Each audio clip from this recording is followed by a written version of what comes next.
Second year के students के लिए और उनके पेरेंट्स के लिए है। आजकल आपको पता है कि जैसे एंट्री टेस्ट का सीजन चल रहा है और उनके एग्जाम्स बच्चों के आने वाले हैं।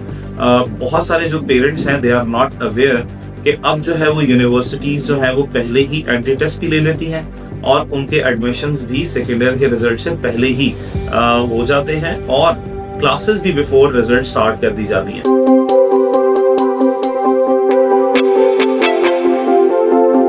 अस्सलाम वालेकुम, मैं हूं आपका अपना यूई Usama Ejaz, director the vision drama school. आज का एपिसोड सेकेंड ईयर के स्टूडेंट्स के लिए और उनके पेरेंट्स के लिए है। आजकल आपको पता है कि जैसे एंट्री टेस्ट का सीजन चल रहा है और उनके एग्जाम्स बच्चों के आने वाले हैं।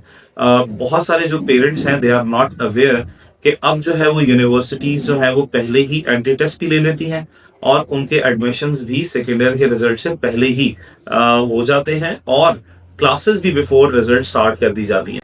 अब होता क्या है कि पेरेंट्स जब अवेयर नहीं है तो उन लोगों को जब बाद में पता चलता है तो लॉट ऑफ इश्यूज जो है वो डेवलप हो जाते हैं। बच्चे पैनिक कर जाते हैं, पेरेंट्स ने जो कुछ सोचा होता है, फाइनेंस मैनेज करना होता है, वो सब चीज़ें जो है वो बहुत ज़्यादा मिस मैच हो जाती हैं। अब आज की वीडियो के अंदर मैं आप सबको ये गाइड करूंगा कि एक तो आप लोगों ने किस तरह से एंट्री टेस्ट को जो है उसकी अवेयरनेस हासिल करनी है। सेकेंडली, इसके लिए आप इफेक्टिवली प्रिपेयर स्टूडेंट्स को कैसे कर सकते हैं और किस तरह से आप जो है वो आगे अपने करियर्स को परसू कर सकते हैं। सबसे पहले तो मेरी पेरेंट्स को गुजारिश है कि स्टूडेंट्स को जो है, अभी आपको पता है कि विंटर ब्रेक भी आने वाला है, कॉलेजेस से ब्रेक हो जाएगा, तो it is a golden time कि सबसे पहले आपने बच्चे को देखना है कि उसके फर्स्ट ईयर के कितने मार्क्स है, उन बेसिस पर आपका क्या शौक है, बच्चे का इंटरेस्ट क्या है, उसके कॉलेज के टीचर्स, उसके इंस्टीट्यूशंस के जो टीचर्स हैं उनसे जाकर डिस्कशन करें।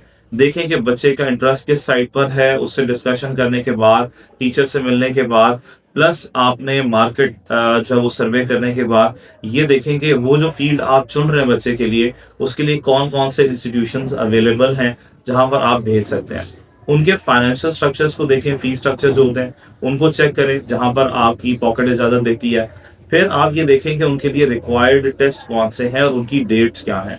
यही मेरा मैसेज जो है वो तमाम बच्चों के लिए है कि बच्चे भी अभी से इस दिसंबर के महीने को बिल्कुल मिस नहीं करें, इसके अंदर यूटिलाइज करें इस टाइम को और तमाम यूनिवर्सिटीज जहां पर आपका इंटरेस्ट है और वो फील्ड करवाई जा रही है उसको ऑनलाइन सर्च करें। ऑनलाइन सब चीज़ें अवेलेबल हैं, उनकी डेट्स भी हैं, उनके प्रोग्राम्स भी हैं, उनका लास्ट ईयर के मेरिट्स भी हैं, फीस स्ट्रक्चर्स भी अवेलेबल हैं। तो आपने मेक श्योर करना है कि आपको ये मालूम हो by the end of December. अब चूंकि एकेडमीज वगैरह ने एंट्री टेस्ट की डेट्स अनाउंस कर दी हैं, एंट्री टेस्ट स्टार्ट हो गए हैं, सेशंस हो रहे हैं, एग्जाम्स हो रहे हैं, तो अब आपने देखना है कि मेडिकल वाले एम कैट के लिए, इंजीनियरिंग वाले ई कैट के लिए, एनईडी है, एनईटी है, एनटीएस है, सैट के टेस्ट है और प्यास, आईएसएसबी, आर्मी, मतलब हर फील्ड का एक अलग से उसका रिस्पेक्टिव टेस्ट है और उसकी तैयारी वगैरह करवाई जाती है।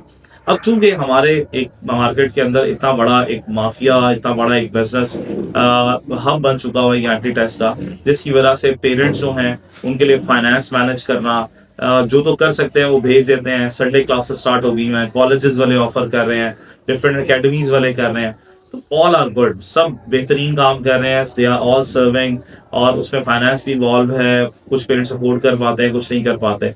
तो स्टूडेंट्स के लिए मेरी गाइडलाइन क्या होगी कि आप देखेंगे, आपने सबसे पहले तो देखना है कि कौन सा रिस्पेक्टिव टेस्ट आपने प्रिपेयर करना है। सेकेंडली, उसका आपके पास सिलेबस कंटेंट होना चाहिए। तीसरा, उसकी डेट आपको पता होनी चाहिए। ये तीनों चीजें सबसे पहले आपने इकट्ठी करनी है। उसके बाद इसको नोट डाउन करने के बाद आपने ये देखना है वो कंटेंट के अंदर वो टॉपिक्स जो हैं वो आपको आते हैं कि नहीं आते। जहां आप कॉलेज एकेडमी में पढ़े हो, ट्राई कि वहां पर आप जाकर उन टॉपिक्स को सबसे पहले उनकी अंडरस्टैंडिंग पक्की करें। फिर आपने क्या करना है, डिफरेंट इंस्टीट्यूट्स के ऑनलाइन प्लेटफॉर्म्स भी मौजूद हैं, डिफरेंट इंस्टीट्यूट्स के अपने नोट्स बने हुए हैं, पास पेपर्स मौजूद हैं, उन पर एमसीक्यू बेस्ड ये टेस्ट आ रहे होते हैं। तो आपने क्या करना है, वो टॉपिक वाइज, वो टेस्ट वाइज आपने उन कंटेंट वाइज उन प्रैक्टिस को स्टार्ट कर देना है अपने एमसीक्यूज वाइज। जहां जहां जो जो एमसीक्यूज आपको प्रॉब्लम कर रहे हैं सर्कल दें और अपने टीचर से कंसल्ट करें, उसके आंसर्स लें, ऑनलाइन सर्च करें। इससे आपकी सेल्फ लर्निंग बहुत ज्यादा होगी। याद रखें, इट्स नॉट अबाउट कि आप कितना ज्यादा सिलेबस कवर करें, इट इज द मैटर कि आप उसकी टेक्निक को किस तरह से आइडेंटिफाई करें। Entry test MCQs is all about the technique you learn. आप जिस भी इदारे में पढ़ने जाएंगे वहां पर आपको वो टेक्निक बताएंगे। देखिए सिलेबस वही है फर्स्ट ईयर सेकेंड ईयर का, उन्हीं टॉपिक्स में से है। द डिफरेंट क्या है कि वो आप उस टेक्निक को समझें, और वो टेक्निक आपको प्रैक्टिस से ही आएगी, अंडरस्टैंडिंग से आएगी। आप इसको रूट लर्न नहीं कर सकते। इतने सारे बच्चे जो हैं वो एंट्री टेस्ट की प्रिपरेशन करते हैं, बट सीट्स आर लिमिटेड और अपेयर भी बहुत लिमिटेड होते हैं। और ये बात ज़हन में रखें कि एंट्री टेस्ट की जो परसेंटेज है उसका बहुत अहम रोल होता है आपके रिजल्ट्स में। अच्छा, फिर एक गलती पेरेंट्स और बच्चे क्या करते हैं कि फर्स्ट ईयर के मार्क्स आपके इतने होते ही नहीं है, उसके बावजूद आप एंट्री टेस्ट को परस्यू कर रहे होते हैं।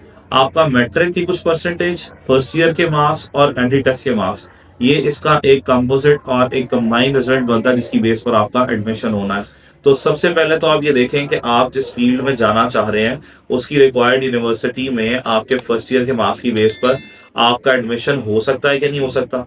फिर आप उस एंट्री टेस्ट को परस्यू करें, otherwise look for other options as well.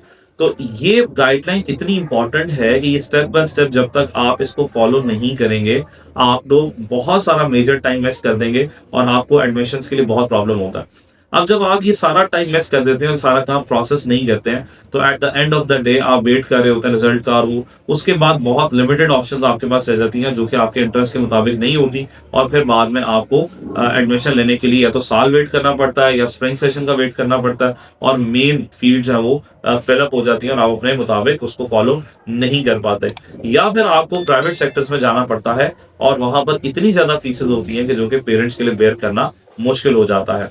Last but not the least, ये सारे प्रोसेस को आपने जब मैनेज कर लिया, तो लुक फॉर द स्कॉलरशिप। जो अच्छे हाई स्कोर स्टूडेंट्स हैं उसके लिए गवर्नमेंट की बेहतरीन स्कॉलरशिप्स अवेलेबल हैं, उसको ऑनलाइन चेक करें। बच्चों के डॉक्यूमेंट्स पूरे करें जिसमें डोमिसाइल, उनका बे फॉर्म या स्मार्ट कार्ड जो है वो, एफआरसी वगैरह, ये डॉक्यूमेंट्स और पेरेंट्स के आईडी कार्ड ये अवेलेबल होने चाहिए, ताकि at the need of the time आपने जब डॉक्यूमेंटेशन करनी है, फॉर स्कॉलरशिप अप्लाई करना है, इनकी जरूरत पड़ती है और पेरेंट्स के पास वो नहीं होते और टाइम निकल जाता है। तो इसलिए इन प्रोसेसेस को इन दिसंबर के दिनों में, क्योंकि अभी ऑफ आ रहा है और एंट्री टेस्ट और जो टेस्ट है यूनिवर्सिटीज के वो स्टार्ट हो चुके हैं, तो इसलिए इसको इम्पोर्टेंस दें और जरूर इस पर अमल करें तमाम, और इसको ज्यादा से ज्यादा शेयर करें ताकि मैक्सिमम कम्युनिटी तक जो है वो इसका मैसेज पहुंच जाए और तमाम स्टूडेंट्स और पेरेंट्स के इसका फायदा हो जाए। इंशाल्लाह आपसे अगली एपिसोड में मुलाकात होगी। अपना ख्याल रखें।